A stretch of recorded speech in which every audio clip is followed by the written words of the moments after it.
Kellie Rasberry Evans has been a co-host on the Kidd Kraddick Morning Show for more than 25 years. This is a nationally syndicated show. I know so many of you are familiar with it. We have followed her life, through the dating world and being a newlywed and being a mom. And now, would you believe it? Kellie's daughter is a teenager and they've started a business together. This is Kellie's Second Shot. On Second Shot, we cover 2 new stories every week to find out what kind of wisdom the world is dishing out today.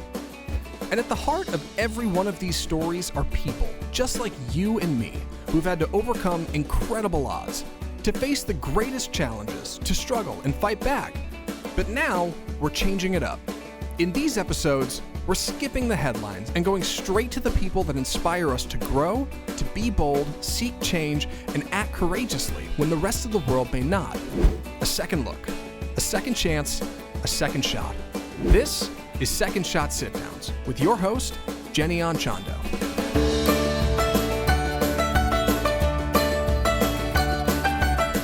Okay, welcome Kellie Rasberry Evans. Thank you. Oh my gosh. Okay, so let's sort of, before we get going, and I know most people watching this and listening to this know who you are, but the quickest way I know to get to know somebody is to find out 3 people that they would like to meet or maybe spend time with. You've done a lot of celebrity interviews, so you've probably met a lot of interesting people. Yeah, I've met a lot of people in the decades I've done this business, but I would choose to meet people I haven't already met before.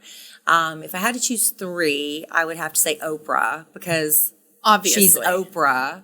And I think she would be just somebody you'd want to be around her energy, and she's just so encouraging and inspiring. Mm-hmm. I'd like to meet her.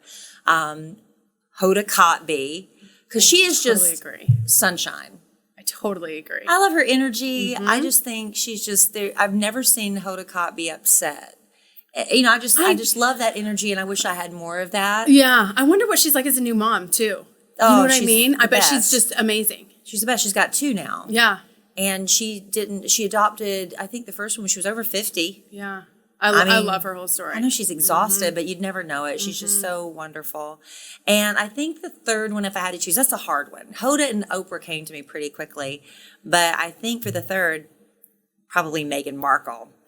Ooh. I love the royal family, and I'm a big fan of Hallmark Christmas movies. And Meghan Markle, her life to me is like a Hallmark Christmas movie. It's like the American girl who falls in love with a prince and then gets taken to the palace. But everything is turned upside down because they don't welcome an American into the family immediately. And that's her life. It's playing out like a Hallmark Christmas movie, but there's always a happy ending. And I know Meghan's struggling right now, but I think it's going to work out. I think her and Harry are just divine, and I'm rooting for them. She seems to have such a strong personality. I know. I love her. Right? I love that she said last week, I believe I was reading, she said, I don't want to be loved. I just want people to hear me, hear what I'm saying. And I'm paraphrasing. But yeah, so she's using her platform to do all the good work she tried to do before she was a royal. So I really like. So those 3 women. I hope that happens for you. I hope all 3 happen for you. Yeah, those are great ones, right? Yeah, those are great ones. If I do say so myself. Yes, those are great ones. Those are great ones. So, like I said in the intro, so many of us know you from the Kidd Kraddick Morning Show, but I want to hear about what was Kellie Rasberry's life like before that. What were you doing? What was before Kidd Kraddick Show? Yes, your oh my gosh, your come up in the radio world and in the on camera world. Well, I was raised in South Carolina, and my dream was to be a sitcom actress. I just love making people laugh. I like that quick, the thing you look forward to every week was that little show you had. Yeah. So I wanted to be a sitcom actress. And I didn't know how I was going to do that from Florence, South Carolina. So I went to the Yellow Pages. There used to be a thing called the Yellow Pages. It was a book. And some of the pages were actually yellow. And that's where businesses were listed. So, some people you have to explain that to. Well, they still send them out. I don't know. And who's using it? They do send them out. Straight to the recycle bin. Yes. Right? But anyway, so I looked up acting classes in Florence, South Carolina, and there was a modeling school called Valdotti School of Modeling. And so I signed up for that. Yeah. And she had these acting conventions and modeling conventions where they would invite people from LA and New York and Atlanta, which years and years ago was just starting to bubble. It's a lot of movies and TV shows are from there now, but back then it was just starting out. And I met an agent from Atlanta and said, move down here, we'll get you on TV shows. And it didn't quite work out. I ended up going back to Florence, and I got a job in radio.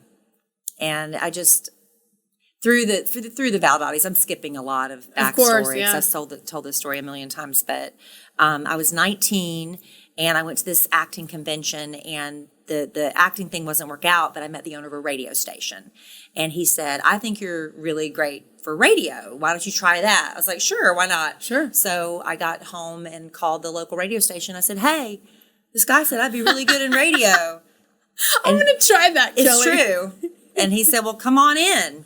And I did. And they put me in front of a microphone, and they just left me. And they said, "Just start talking." So he literally left me in a room by myself with a microphone. And I just started doing voices and accents and singing in silly voices. I didn't know what to do. And they came back in. What I would do for that tape now. Oh, God, I hope that doesn't exist. But they hired me. That's a great. You guys, let's use that as our next career advice. Just someone take a said shot. I'd be good at this. You don't even know any better. It's I true. think that's when you have your most success, true. is when you have no fear and you don't know any better. So you just do stuff. You don't know about the proper channels. You don't know about, well, you need to have this much education and this much experience. You don't know any better. So you just do it. And sometimes it works out in a really great way. So are you glad now that, I said this to you on the phone. I still think acting, that's not out of the question. You could still end up doing that in addition to what you're doing. But are you glad that things worked out the way they did? Yeah, it worked out the way it was supposed to. I do every once in a while. I get to do this little bit of acting, sometimes on the radio. But I was in a Christmas movie called Holiday in Your Heart with Leanne Rimes. I am horrible in it. I'm in the first 10 minutes and then I'm done. So if you ever see it after 10 minutes, if you're looking for me, that's all you need to watch. But I wasn't great, but it was fun. I don't regret any of the things that did or did not happen to me because I'm where I'm supposed to be now. Right. So let's talk about Kidd Kraddick Morning Show now. Again, 2013, such a pivotal year. Obviously, that's when, for those of us who have followed the show, will remember, Kidd Kraddick passed away, and it was such a shock to the community. Yeah. And I want to hear what the behind the scenes was like for all of you. Well, it was a shock, and we knew he wasn't feeling well. We had gone to New Orleans to do an affiliate visit. We have, markets across the country, and some of the larger ones, we do affiliate visits every year. And so we had gone, and they decided to do a charity golf tournament. It just all coincided at the same time for kids, where we take children with life-altering, life-threatening conditions to Disney World every year. It's a charity that kids started.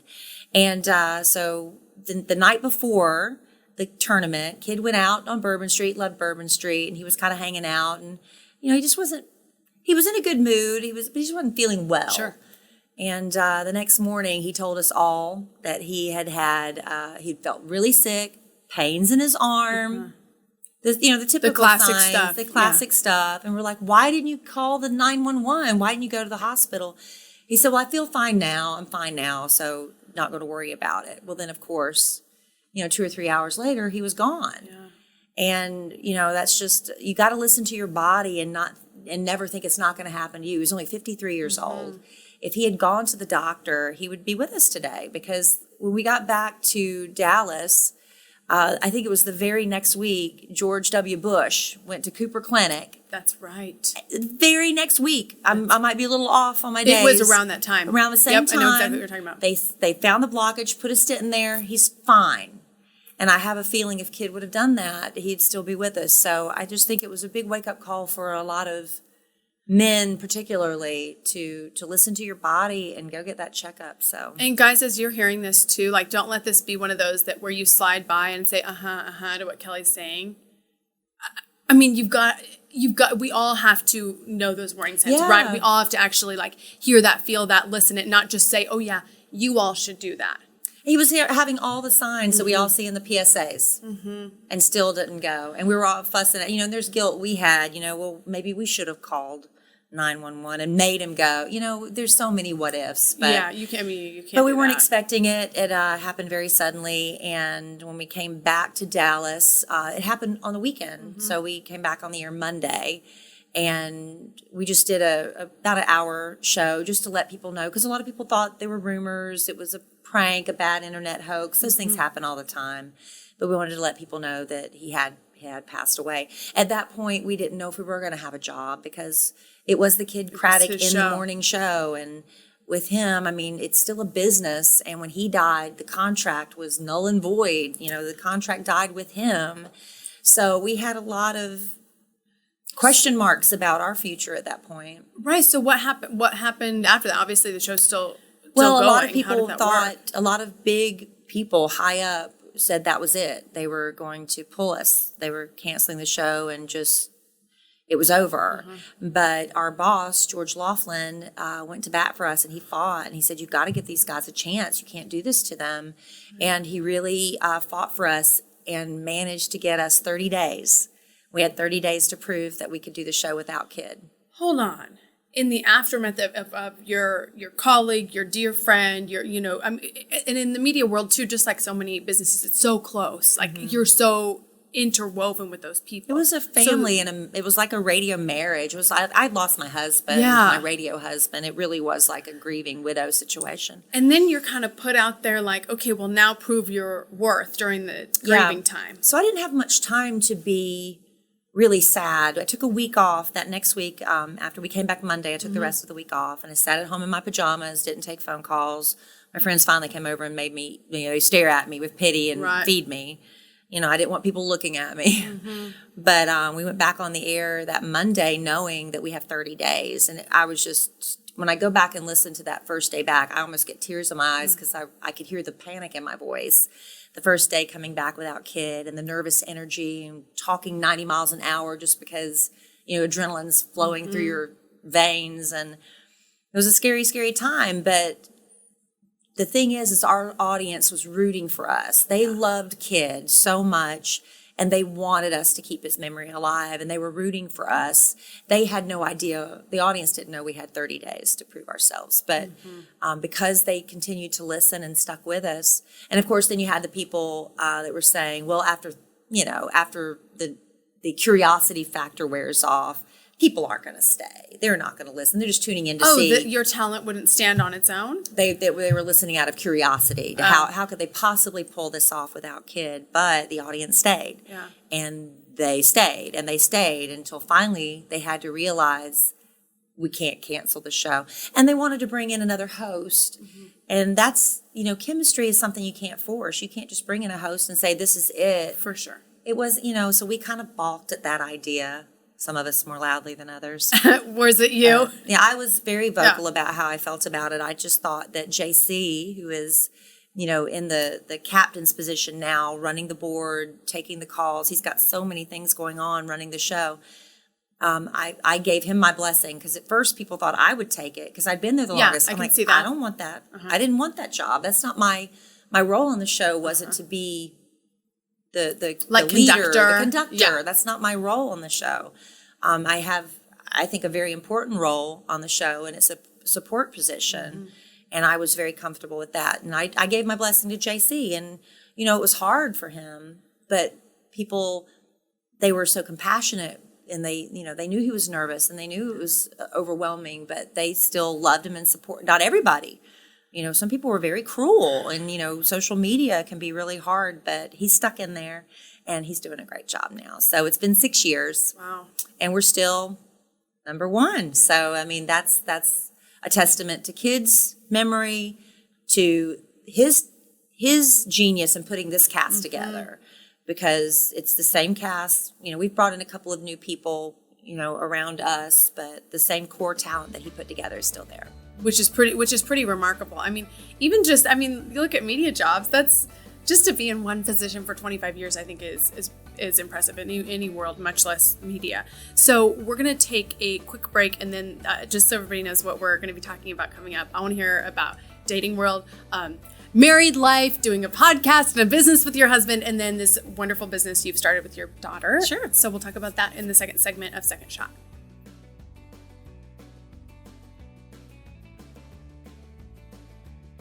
Really quick break to tell you guys about, and we have been so pumped about this, our new sponsor of the Second Shot podcast. It is myllc.com. So Heath actually introduced me to this company a long time ago because he's been using them for everything. Every time he puts together a new business, he goes there gets the LLC set up. They send back a little portfolio with everything done. It's legally savvy, legally sound, and put together for you. So if you're somebody who's sort of like thinks that that's the daunting part of a business, which for me, it always has been, myllc.com is for real where you want to go. And they're also hooking you guys up with a deal. So write it down. Maybe you're not starting a business today, but maybe you're getting inspired by the interviews. It is this 99 My LLC, which gives you $99 off of a new corporation or LLC. I will also tell you, we definitely price checked before doing this. It is for sure the most affordable option. Heath and I have been using them for years and years. We just adore this company. So myllc.com. And again, the code for $99 off is 99 My LLC.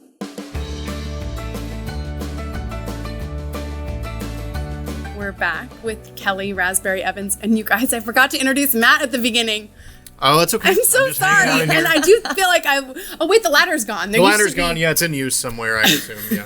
There used to be that chic ladder. We're slowly cleaning this space out.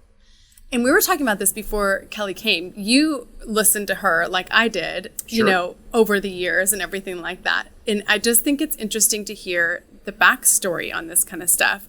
I'm always interested when I hear about like relationship talk, dating talk, single mom life, all that kind of stuff fascinates me. And I'm curious to know, was it hard as the show became more popular and you became more famous? Did that make dating hard? Before you met your husband, obviously. It made dating very difficult. When I first came to Dallas, I met my first husband. We dated 7.5 years before we got married, but he dug it. He didn't mind the attention. He wanted to be in the entertainment industry. So as long as what I was saying was, good, he was fine with me talking about him. But then we got divorced. And then because I was so free and open with our relationship on the radio, a lot of men shied away from dating me. They would flat out tell me I don't want to be talked about on the radio. But, which, I get. I get that. But I also dated several men that nobody ever heard about because when somebody digs it, when somebody doesn't. Mm-hmm. So I would like to think I was intelligent enough to know somebody like that. But some men didn't even give me a chance. But I dated and I had a lot of fun. And I talked about it, and that's the thing, to be on the radio or to date me in my position on the radio, I have to be an open book to a point. I would never purposely embarrass someone. Of course. It's always going to be, hopefully a real world situation that a lot of people can relate to, but I never have any ill intent or want to, because when I was going through a divorce, I had all the power, right? I had the microphone every day. He didn't. And I could have gone on the radio and just aired out all the dirty laundry. But that's my daughter's father. Yeah. And, people get over that stuff. There's some things I could have said on the radio that I could never take back. Yeah. So I had to be very careful because it is a powerful thing. I also get a sense that that's not really your role on the show either. You're not the basher of people usually. Well, when I do I used to be when I was younger. I was a lot sassier and I have a little bit more of a filter now as far as the words I choose to say something. But when I was younger, I pretty much just said whatever I was thinking and I paid the price for that a few times. I got my wrist slapped a few times. But that's what Kidd loved about me. He just loved that he said, as long as people love you or hate you, I don't care. It's when they don't care about you, they have no opinion, that's when we have a problem. So true. So, but I still want to be loved. So wrist slapped in the way of the audience being upset or your management being upset? Not management. I was very lucky that management protected me. So if I said something that was offensive to an audience member, there were a lot of times when the boss, took care of that for me and I never even knew about it. Oh, wow. Like when I'd say something and the people would get their feelings hurt and threaten a lawsuit or something. People do that. Wow. And so they were protective of me because they didn't want to stifle my creativity. They didn't want to stifle my my ability just to say whatever I was thinking. Right. I'm not saying those things very well right now. I'm losing my words. Well, but I think the thing is that when you put somebody out there and say be yourself, but we want you to be like this contained version of yourself, they know that that's not the thing that soars to the highest heights. And they're looking for not just like a little show that a few people listen to. Yeah. They're looking for powerhouse, biggest thing in the country. But there's a lot of things we used to be able to say 15, 20 years ago. Yeah. we can't say now. It's just such a heightened sense of, political correctness. Of course. And things we used to do, make fun, do accents. Nobody ever thought anything of it. But now we would be fired. Of course. Yeah. So it's, the times have changed. So we've had to temper ourselves a little bit. But I still, I say what I think. Love letters to Kelly when people write to me and they're asking me for my advice. It's not like I walk up to people Unsolicited on the street and I say, I don't like the way you're behaving or what you're wearing right now. I wouldn't do that. But if you're going to write a letter to me or you're going to send me a picture and say, what do you think of this or situation, I'll tell you what I think because you asked. Yes. Right. Yeah. You're putting yourself out there. Like the other Right. person's putting themselves out there because they want to be on the radio and because they want to hear your opinion to And their... I try not to do it I try to do it from a place of love.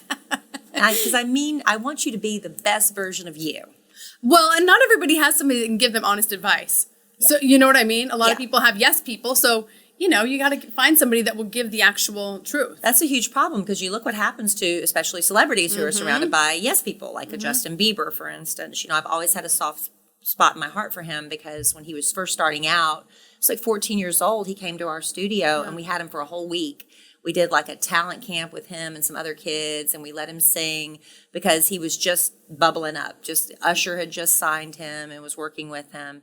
Just a good kid, good Christian kid, values. His mom was there with him, and I remember her saying how worried she was for him because they could see this is getting ready to blow up. This is going to be big. Am I going to be able to protect him?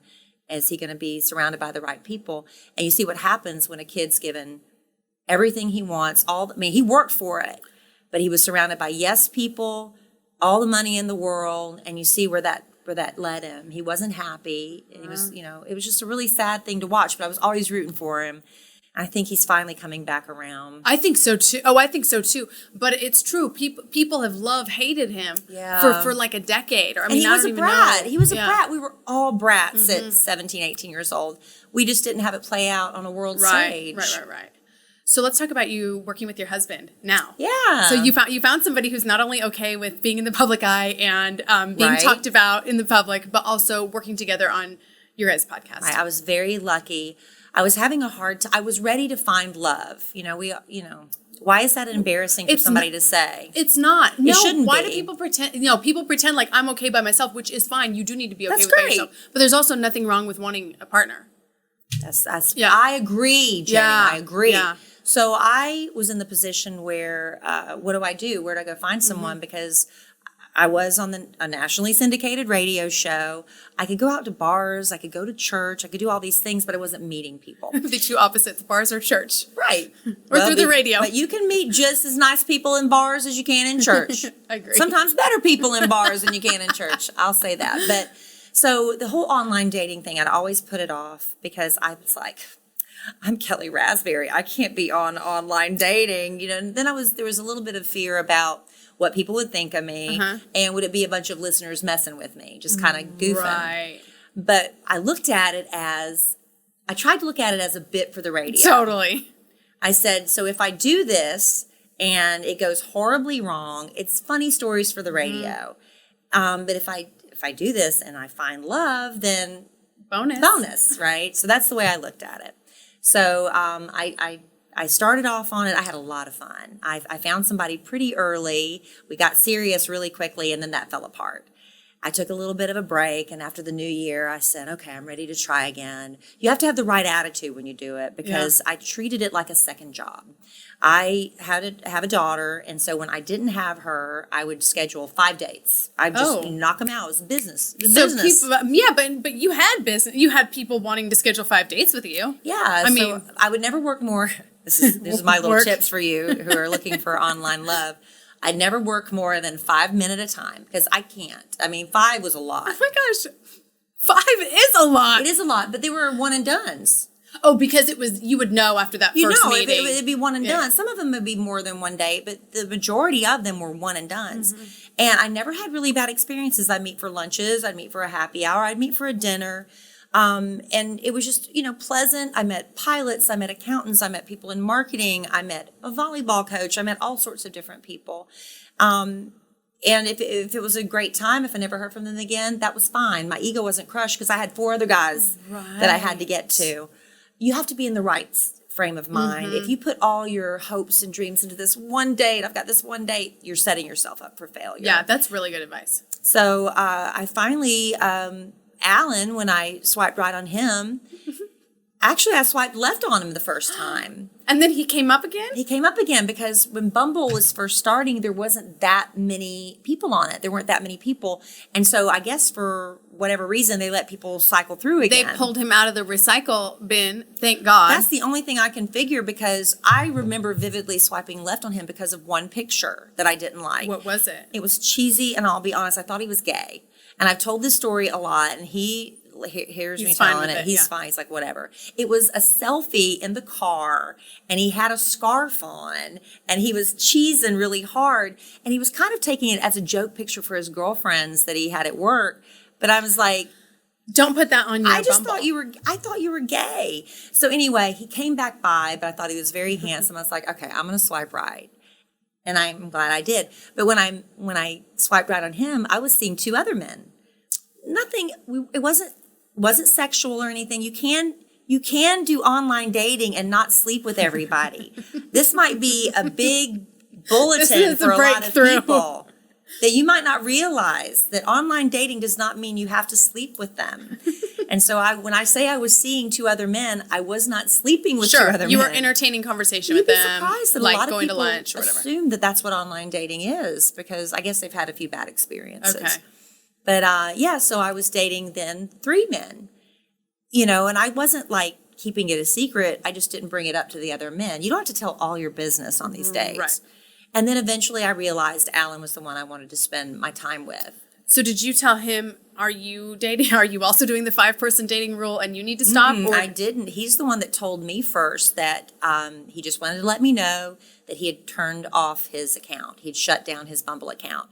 And I said, well, that's great. Mine's still open. Because at that point, I hadn't decided he was the one. He decided on me first. Okay. But, at that point, I wasn't feeling that way. So I didn't want to put all my eggs in that basket. You have to keep your options. I think that's the danger zone. A lot of people, they just say, well, let me put all my energy into this relationship. But then if that falls apart, then you let these other 2 go. They were really nice men, Yes. So when I realized that Alan was the one I wanted to focus When he on. proposed, she shut down her Bumble account. A little bit before that. A little bit before that. So what's it like? When you guys do the podcast together, what's the work relationship like? Because you have so much, your whole career and background is in this type of work. Did he have a background in... He was in marketing. He was the head of marketing for Lennox Heating and Air Company. And so he was used to getting on stage at all of these conventions and doing presentations. So public speaking wasn't a big deal for him. Our boss, George Laughlin, that saved the show earlier, he started this podcast company. And this podcast, he was trying to build shows. He said, you and Alan should do a podcast. And we were like, oh, I don't know. And a month before we got married, we just started it. Yeah. And literally sitting on my living room floor with a tape recorder. And we were horrible. I think our first podcast was maybe 15 minutes long. But we didn't know what we were doing, and we just talked. Yeah. And now we're 2.5 years in. Longer than that now. And it's just, we've gone from once a week to twice a week.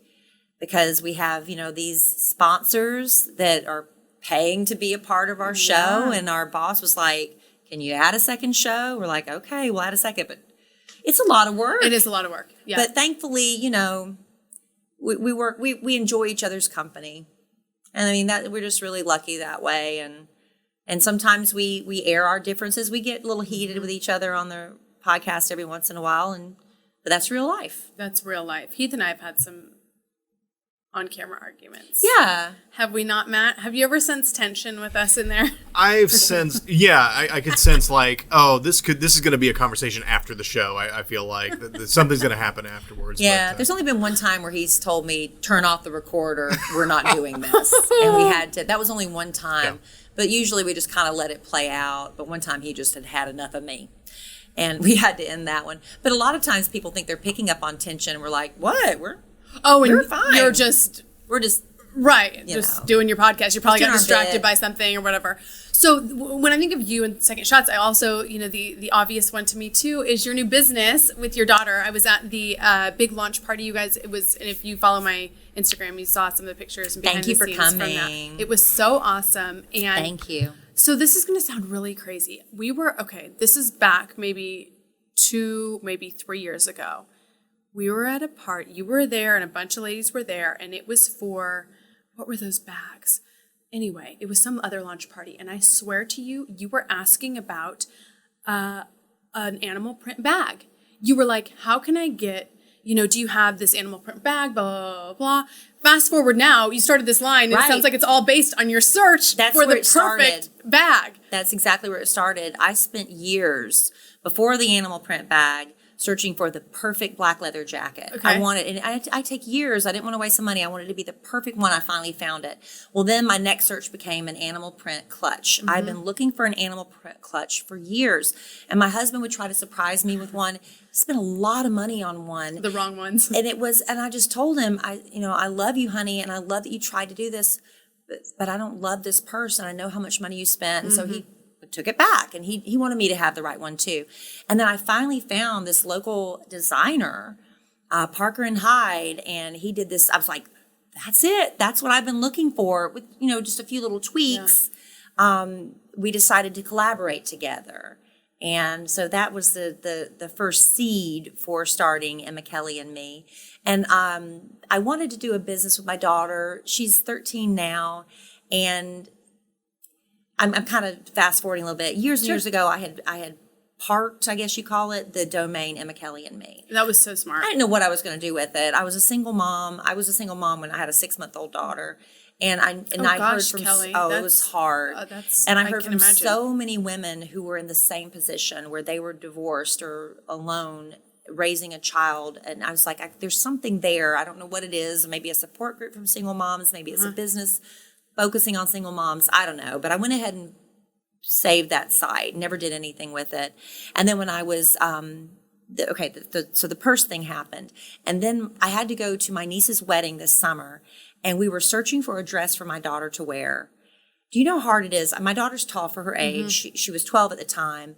Trying to find her an outfit, and she's wearing women's size clothing. Sure. To find something that wasn't sexy, that was appropriate for a 12-year-old girl to wear to a wedding. And that she likes. That she likes. It's not showing skin. It's not plunging. And I was like, why is there nothing out there for me and for my daughter, really? And so that was another little seed that planted. And then I wanted to do something with my daughter because, let's face it, she's 13. She doesn't want to talk to me. Is that is that the age that it starts? When does it start? 12. 12. So, she's just going through the thing. And I remember I was that same way too. And you look for excuses to just have your daughter want to be around you. So she starts a business. So I started Emma, Kellie, and me. And it started with the purses. That was the thing. And we had these ideas of what we wanted to do. And I went to market, and then I was like, well, I could pick out things that I think my daughter would like to wear that I find to be modest and appropriate, but I wanted her to actually choose the things with my veto. With your approval. I had the power of veto. But I took her to market with me, and she picked out a dozen things. We're starting, because we're learning as we go. Yeah, the line's beautiful. Thank you. Well, we underestimated demand, and we kind of ran out really quickly, but we're restocking now. We're getting our bearings and kind of figuring this thing out. But my daughter's picked out some really cool things that are appropriate, and I've heard from so many moms are like, thank you. Yeah. This is a struggle that a lot of women have for your preteen daughter. The kids are so much, I don't know if it's something we're feeding them or if it's genetics, but kids are growing faster than their minds and they're able to keep up with. And faster than what's appropriate dress. Like appropriate dress is like that's still a thing. That should still be a thing that we think about, even when our young girls maybe look a little older. Yeah. You have to remember, like, 13 years old. Right. And I do like the fact that Billie Eilish is so popular right now because Billie Eilish is wearing these oversized baggy sweatshirts and things. I'm like, yes. Go for the sweatshirt. Go for the baggy sweatshirts. But then when you got to turn around and go to a church service or a wedding or a nice event, then you're stuck. Where am I going to find something, So that's another thing. So it's been more difficult than I thought. Does she understand the magnitude of this? Does she understand that she's like a young girl with a clothing and handbag line? No. She doesn't get anything. My daughter, she has been Emma Kelly. Everybody knows Emma Kelly since she was born. And me being on the radio, it's just like she doesn't even think twice about it anymore. I think one day she might realize, but right now it's just another thing. You know, it's just another thing. But she is excited about seeing her things on the website. We just shot some pictures with her. Those are going to be posted very soon. Because the thing about your learning when you have an online business, you order stuff, it takes forever for it to come in. You get like 1 or 2 things here. We've got like all these things ordered, and we're just like, come. We can't. Right, because you launched and people are wanting it. But we didn't know how this stuff works. So we launched thinking, well, all this stuff is going to be there, and then it didn't show up. So it was like, well, we sold out of everything. But yeah, what has that sort of, you know, like the business side of everything been like for you? Has that been a learning curve? It's been a learning curve. It's been very difficult because we're very thankful that we've had a lot of women who have gone before me. I mean, this is not a new idea. Sure. People launching businesses out of their homes. That's what we did. We launched out of our upstairs landing. But they're like, anything you need, we will help you. And they're offering us so much great advice, which I'm like, that's so nice and so refreshing because it's not a competition. There's room for everybody. Of course. And these women are just like, anything you need, we're happy to help. We'll give you all of our contacts information. I'm like, thank you. Because it would be kind of confusing. Oh, it's overwhelming. Like, I mean, your background's in media. So how do you know about how to find where to buy this stuff and where to store it and shipping and website stuff, all of those things. How do I know how many pieces to order? You know, we ordered like, well, I guess more. The answer is more. we know to order more, but we were so scared to order anything. We ordered like 5 things. And we're like, I wonder if anybody will like it. Well, then when it was gone overnight, we're like, well, wow, we messed up on that. But then you don't want to order 100 things and then be stuck with it. It's like Hermes. It's a lot. They only bring out a certain amount of purses a year. And you either get it or you don't. Yes. Well, now we're not Hermes yet. Now you can start charging $20,000. Right. For those Hyde & Parker bags. Well, let me tell you, I also have a reputation for being a bit frugal. Yeah. And so if I start charging a lot of money, people aren't going to like that. So we're trying to keep it at a great cost, great price point. And right now I'm curating things because I'm not a designer, but I know what I like. And so the goal is eventually to start designing things that are exclusively for Emma Kelly and me. Right now I'm going to market. I'm buying things that I think you would like. And we just expanded. We're adding a curvy collection now because there's so many women are like, what about us? Completely. So yeah, that's smart. Do you know, I mean, I have battled weight. I've been a plus size. Right now, I used to weigh I used to weigh over 200 pounds. And so I face that dilemma of I want to look just as cute as the size 12 girl. Right. Where do I buy my stuff? Where do I go? And it was so hard. And I went to market and I was truly shocked by some of the stuff that they were trying to sell for a curvier girl. I'm like, what is this? Right. Why don't they just do the same thing in different sizes? In different sizes. It is a different, you have to do a little bit of different cuts and lines, but why do you have to, you're putting them all in this, I don't understand. It was cheaply made, just a blanket covering women. I'm like, they want something. They want to feel good. I found the best plus size clothing designer. I'm so excited for this stuff to get because it made me almost want to cry because I was like, yes, this is what I was looking for. And I found a girl who is a plus size to model it because I said, I don't want to show. Don't you see these like size 12 girls trying to model a size 22? I mean, and then it's not going to look the same. It doesn't look the same. And then they pin it in the back. This is the secret that you think you get at home and it hangs on you like a tent. It's because the model, they have clothespins clipping it in the back to give them a figure. I was like, that's a lie. I want everything to be shown as it fits. This is real. Here's our plus size girl, and she tells me, Kelly, this one runs small. This one's high waisted. Tell them to size up. So when you're ordering, because not everything runs. What is true to size anymore? Somebody needs to get that figured out. Somebody needs to like make a universal size because who knows? It's like you're one size in one brand, one size in another brand. Right. So it's hard because I watch some of these, and nothing against these social media influencers. They'll say, well, I'm a small for reference. I'm like, but in reference to what? What does that mean? Like we've never seen her in person, so we don't know. In reference to a 6-foot tree.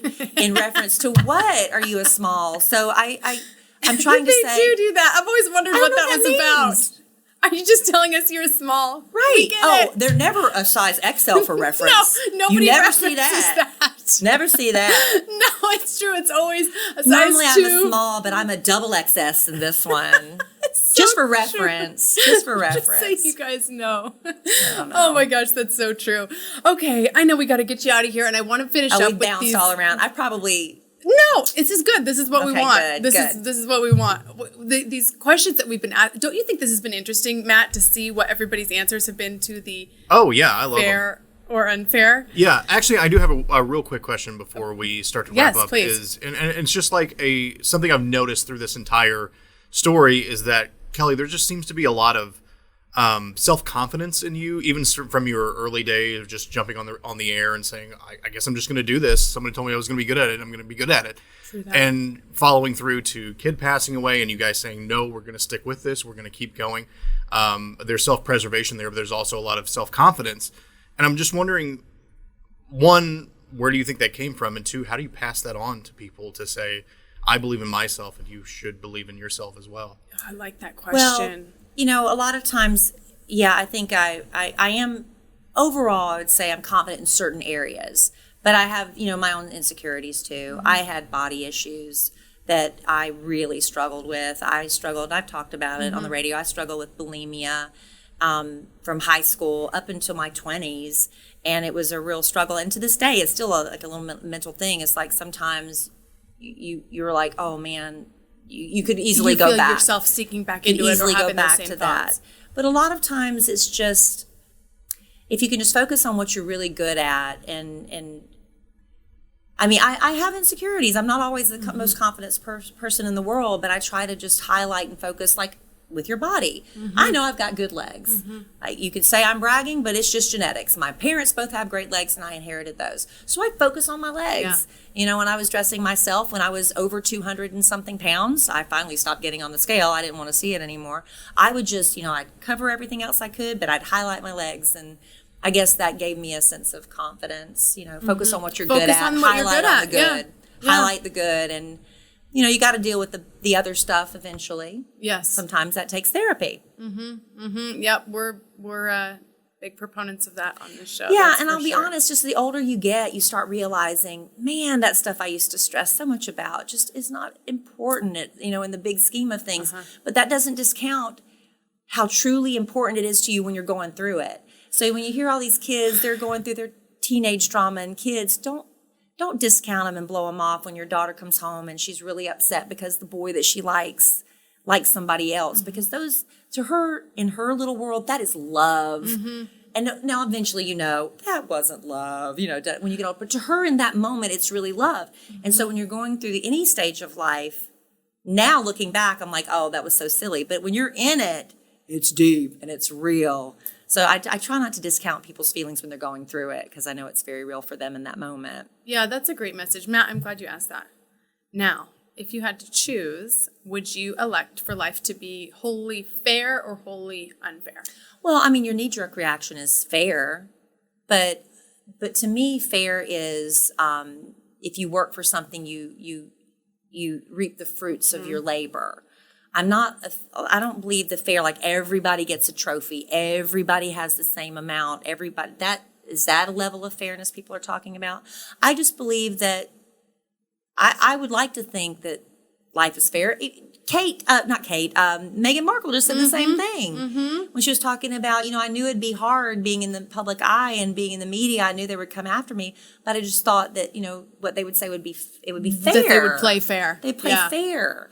So my knee-jerk reaction is to say, I would like life to be fair. That if you put in the hard work, if you're a good person, that it all comes back to you. But unfortunately, that's not always the case. I know. Good people go through some really sucky things, and it's not fair. But you try to look, okay, so I know somebody who's going through like one of the most, he's a great guy. He's going through some really horrible stuff right now. And in the depths of it, he couldn't see past the ugliness of what he was going through. But now he's had some time, and he's still in the middle of it, but he said, I think God put me through this because I was losing sight of what's important in life, and it's brought me back closer to my family now. I was putting too much importance on getting another zero on the end of the check. So even though he's found the meaning in it, He's found perspective, yeah. And what he's going through is not fair. Yeah. It is not fair what he's going through. It really isn't. But he's taken the lesson from it and finding the good in it. Yeah, that's what we have to do. I mean, because it'll knock you down and make you reprioritize really quickly. Those Well, kind of things. it's like if everything was, if I've just had sunshine and roses my whole life, I mean, I wouldn't be able to share my bad experiences and say, but look, you can come through it.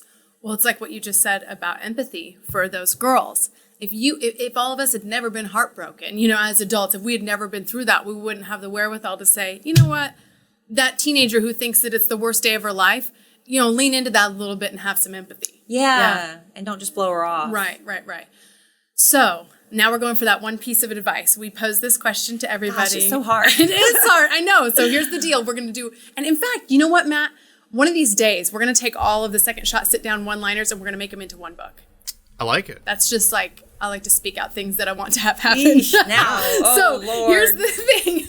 So that's the deal. It'll be a one line. What's the one piece of advice that you'd have for anybody that needs a second shot? Keeping in mind that, like, say this would be distributed to everybody in the world that needs a second shot at life or a second perspective.